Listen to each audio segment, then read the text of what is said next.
વડોદરાની સયાજી હોસ્પિટલમાં વર્ગ 4ના કર્મચારીઓની અછત છે, ત્યારે હોસ્પિટલ તરફથી વર્ગ 4ના કર્મચારીઓની ભરતી કરવા સરકારમાં રજૂઆત કરાઈ છે।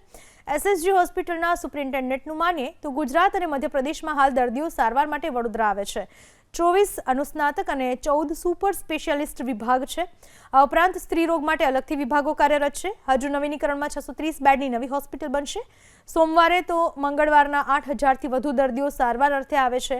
વર્ષ 2007માં વર્ગ 4ના કર્મચારીઓની ભરતીમાં 20%નો કાપ આવ્યો। એસએસજી હોસ્પિટલ કાર્યરત કરાય ત્યારે 400 બેડની વ્યવસ્થા હતી। સમયની જરૂરિયાત મુજબ હાલ બેડની કેપેસિટી વધારીને 1513 બેડની કરવામાં આવી છે। દૈનિક 1400 દર્દીઓ સારવાર લઈ રહ્યા છે, ત્યારે વર્ગ 4ના 516 કર્મચારીઓ કોન્ટ્રાક્ટ હેઠળ કામગીરી કરે છે, જ્યારે 46 કર્મચારીઓ જ કાયમી છે। એટલે કે શિફ્ટ પ્રમાણે 100 થી 110 વર્ગ 4ના કર્મચારીઓ જ શિફ્ટમાં રહી શકે છે। વર્ગ 4ના કર્મચારીઓની સંખ્યામાં વધારો કરવા સરકારમાં દરખાસ્ત કરાઈ છે। આ ઉપરાંત સિક્યુરિટીમાં 112 કોન્ટ્રાક્ટ પર નોકરી કરી રહ્યા છે, જેની સંખ્યા વધારીને પણ 350 કરવા માટે સરકાર પાસે મંજૂરી માંગવામાં આવી છે। અમારી દરખાસ્ત છે અને માગણી છે કે વર્ગ 4ના કર્મચારીઓમાં ખૂબ જ તંગી પડે છે। એ એક ત્રુટિ છે।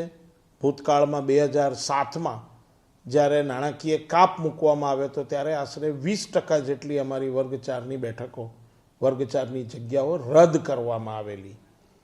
ત્યારબાદ કાળક્રમે જે અમારા મૂળ સરકારશ્રીના જે સેવકો હતા વર્ગ 4ના, એ જેમ જેમ રિટાયર થાય છે તેમ તેમ એ જગ્યાઓ ખાલી પડતી હોય છે અને એમની જગ્યાએ પણ નવી નિમણૂક કરવી હોય તો અમારે નાણાકીય મંજૂરીઓ મેળવવી પડતી હોય છે સરકારશ્રીની।